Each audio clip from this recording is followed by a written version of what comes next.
Hello friends, welcome back to the channel. இந்த வீடியோவில் நாம் பார்க்க போகிறது பார்த்திங்கன்னா டிப்ளமோ இன் ஃபிசியோதெரப்பி பற்றி தான் பார்க்க போகிறோம். ஸோ இந்த கோர்ஸ்க்கான பெனிஃபிட்ஸ் என்ன, டியூரேஷன் எவ்வளோ வரும், எலிஜிபிலிட்டி என்ன, அண்ட் இந்த கோர்ஸில் என்னென்ன சப்ஜெக்ட்ஸ் இருக்குது, அண்ட் என்னென்னலாம் ஸ்கில்ஸ் நீங்கள் இந்த கோர்ஸில் லேர்ன் பண்ணுவீங்க, ஜாப் ரோல்ஸ் எல்லாம் வந்து இந்த டிப்ளமோ முடிச்சுட்டு என்னென்னலாம் போகலாம், ஒர்க் பிளேசஸ் எங்கே போகலாம், சேல்ரி ரேஞ்ச் எவ்வளோ, அண்ட் ஹையர் ஸ்டடீஸ் ஆப்ஷன்ஸ்லாம் என்ன, இது பற்றி எல்லாமே இந்த வீடியோவில் நம்ம பார்க்க போகிறோம். ஸோ வீடியோக்குள்ளே போகிறதுக்கு முன்னாடி நம்ம சேனலில் நீங்கள் இன்னும் சப்ஸ்கிரைப் பண்ணாமல் பார்த்துட்டு இருந்தீங்க, நான் சப்ஸ்கிரைப் பண்ணிவிட்டு கூடவே அந்த பெல் ஐக்கானையும் கிளிக் பண்ணிக்கோங்க. அப்போ தான் நாங்கள் போடுற யூஸ்ஃபுல்லான வீடியோஸ் எல்லாமே உங்களுக்கு உடனுக்குடன் நோட்டிஃபிகேஷனில் வரும். வாங்க வீடியோக்குள்ளே போகலாம். Diploma in physiotherapy. ஸோ இந்த கோர்ஸை பொறுத்த வரைக்கும் பார்த்திங்கன்னா இது வந்து ஒரு பேராமெடிக்கலாக டிப்ளமோ கோர்ஸ் தாங்க. இதில் ஸ்டூடெண்ட்ஸ் எதுக்கு ட்ரெயின் பண்ணுறாங்க அப்படின்னு பார்த்தீங்கன்னா, எப்படி வந்து ஒரு ஃபிசியோதெரபிஸ்ட் வந்து அசிஸ்ட் பண்ணணும், எதுலலாம் பார்த்திங்கன்னா பேஷண்ட்டை ட்ரீட் பண்ணுறது, அதுவும் வந்து பார்த்திங்கன்னா ஃபிசிக்கல் டிசபிலிட்டிஸ் உள்ளவங்க, இன்ஜுரிஸ் உள்ளவங்க, மூமெண்ட்டில் ப்ராப்ளம் உள்ளவங்க, அண்ட் ரீஹேபிலிட்டேஷனுக்கு தேவைப்படுறவங்க, இவங்க எல்லாத்துக்குமே வந்து எப்படி ஒரு ஃபிசியோதெரபிஸ்ட்டாக நம்ம அசிஸ்ட் பண்ணணும், ட்ரீட் பண்ணணும், இதை பற்றி எல்லாமே தான் இந்த கோர்ஸில் நம்ம வந்துட்டு லேர்ன் பண்ண போகிறோம். இந்த கோர்ஸ்க்கான டியூரேஷன்னு பார்த்திங்கன்னா 2 years வருது, அதாவது 4 செமஸ்டர்ஸ் இருக்கும். ப்ளஸ் பார்த்திங்கன்னா 3 to 6 months வந்து உங்களுக்கு கிளினிக்கல் ட்ரைனிங்கும் கொடுத்துடுவாங்க, அல்லது பார்த்திங்கன்னா இன்டர்ன்ஷிப் வந்து ஒரு ஹாஸ்பிட்டல்லையோ இல்லை ரீஹேப் சென்டர்லையோ கொடுத்துருவாங்க. அண்ட் இதுக்கான எலிஜிபிலிட்டி க்ரைட்டீரியான்னு பார்த்தீங்கன்னா 10th அல்லது 12th பாஸ் பண்ணியிருந்துருக்கலாம். ஓகேங்களா? ஏன் 10th அல்லது 12th இது வந்து டிப்ளமோ கோர்ஸுங்கிறதுனால நீங்கள் 10th முடிச்சுட்டு டேரெக்டாக இந்த கோர்ஸ் எடுத்து படிக்கணுனாலும் படிக்கலாம், அல்லது 12th முடிச்சுட்டு எனக்கு 2 yearsல நான் படித்தா போதும் அப்படின்னு நீங்கள் நினைக்கிறீங்கனாலும் தாராளமாக இந்த கோர்ஸ் எடுத்து படிக்கலாம்.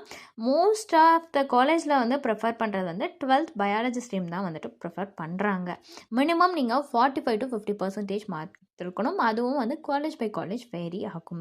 ஸோ இந்த கோர்ஸில் மேஜராக என்னென்ன சப்ஜெக்ட்ஸ்லாம் இருக்குதுன்னு பார்த்தீங்கன்னா anatomy, physiology, pathology, exercise therapy, electrotherapy, orthopaedic physiotherapy, neurological physiotherapy, rehabilitation techniques, clinical practice and case ஸ்டடின்னு இந்த கோர்சஸ் பற்றி எல்லாமே நீங்கள் படிப்பீங்க. அதே இந்த கோர்ஸில் நீங்கள் என்ன லேர்ன் பண்ணுவீங்க ஸ்கில்ஸ் அப்படின்னு பார்த்தீங்கன்னா பாடி மூமெண்ட் அண்ட் மசில் அனாலிசிஸ் பற்றி நீங்கள் லேர்ன் பண்ணுவீங்க. பெயின் மேனேஜ்மெண்ட் டெக்னிக் பற்றி நீங்கள் லேர்ன் பண்ணுவீங்க. யூஸிங் ஃபிசியோதெரப்பி எக்யூப்மெண்ட், நீங்கள் எப்படி வந்து அந்த எக்யூப்மெண்ட்டெல்லாம் யூஸ் பண்ணுறதுங்கிறத பற்றி, அதாவது ஐஎஃப்டி, டிஏஎன்எஸ், அல்ட்ராசவுண்ட், சிபிஎம், இந்த மாதிரி நிறைய எக்யூப்மெண்ட் பற்றி எல்லாமே லேர்ன் பண்ணுவீங்க. மசாஜ் பண்ணுறது, மொபிலைசேஷன் தெரப்பி, இதை பற்றியும் லேர்ன் பண்ணுவீங்க. பேஷண்ட் கவுன்சிலிங், ரீஹேப் பிளானிங், இது எல்லாத்த பற்றியுமே இந்த கோர்ஸில் நீங்கள் லேர்ன் பண்ணுவீங்க. அண்ட் இந்த டிப்ளமோ கோர்ஸ் முடிச்சுட்டு ஜாப் ரோல்ஸ் எல்லாம் எதுக்கு போகலான்னு பார்த்தீங்கன்னா ஃபிசியோதெரப்பி அசிஸ்டண்ட் ஆகலாம், ரீஹாபிலிட்டேஷன் தெரப்பிஸ்ட் ஆகலாம், ஸ்போர்ட்ஸ் ஃபிசியோ அசிஸ்டண்ட் ஆகலாம், ஆர்த்தோபெடிக் ரீஹேப் அசிஸ்டண்ட் ஆகலாம், ஹோம் கேர் ஃபிசியோதெரப்பி அசிஸ்டன்ட்னு இந்த மாதிரியான நிறைய ஜாப் ரோல்ஸும் உங்களுக்கு அவைலபிளாக இருக்குது. இந்த ஜாப் ரோலில் நீங்கள் எங்கே ஒர்க் பண்ணலாம் அப்படின்னு பார்த்தீங்கன்னா ஹாஸ்பிட்டல்ஸ்லேயோ, ஒரு ஃபிசியோதெரப்பி கிளினிக்ஸ்லேயோ, ஸ்போர்ட்ஸ் சென்டர்ஸ் அண்ட் ஜிம்ஸ்லேயோ, ப்ரைவேட் ரீஹேப் சென்டர்ஸ்லேயோ, அல்லது ஹோம் கேர் ஏஜென்சிஸ்லேயோ நீங்கள் ஒர்க் பண்ணலாங்க.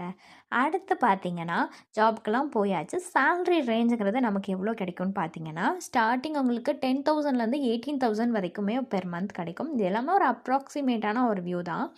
அடுத்து பார்த்தீங்கன்னா எக்ஸ்பீரியன்ஸாக நீங்கள் போனீங்க அப்படின்னா 20,000லேருந்து 35,000 வரைக்குமே பெர் மந்த்துங்கிறது வந்து உங்களுக்கு கிடைக்கும். இதே நீங்கள் ஒரு ஹோம் விசிட் ஃபிசியோதெரப்பி பண்ணுறீங்க, ஒரு வீட்டுக்கு போய் உங்களுக்கு ஃபிசியோதெரப்பி பண்ணுறீங்க அப்படின்னா 300 to 1000 வந்து நீங்கள் பெர் செஷனுக்கு நீங்கள் சார்ஜ் பண்ணலாம். ஓகேங்களா? உங்களுக்கு ஒரு குட் லேர்னிங் பொட்டென்ஷியல் இருந்தால் மட்டும் ஒரு ஹோம்க்கு போய் நீங்கள் பண்ணிங்கன்னா இந்த சேலரி நீங்கள் வாங்கலாம். ஓகே, எனக்கு வந்து ஜாப் போகிறதுக்கு விருப்பம் இல்லை, இது ரிலேட்டட் நான் ஹையர் ஸ்டடீஸ் போகணுன்னு ஆசைப்பட்றேன் அப்படின்னு நீங்கள் நினச்சிங்க அப்படின்னா இந்த டிப்ளமோ ஃபிசியோதெரப்பி கோர்ஸ் முடிச்சுட்டு நீங்கள் டைரெக்டாக பேச்சுலர் ஆஃப் ஃபிசியோதெரப்பி அதை வந்து நீங்கள் ஜாயின் பண்ணலாம். இதுக்கு 4 years duration plus 6 month internship இருக்கும்.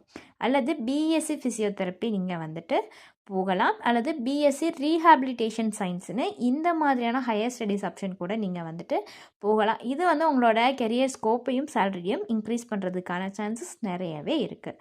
ஓகே. இத வந்து ஒரு குட் கேரியரா நான் இத வந்து சூஸ் பண்ணலாமா அப்படின்னு நினைச்சீங்கன்னா, தாராளமா நீங்க சூஸ் பண்ணலாம். இது வந்து ரொம்பவே டிமாண்ட் அண்ட் க்ரோயிங்கான ஒண்ணு தான்.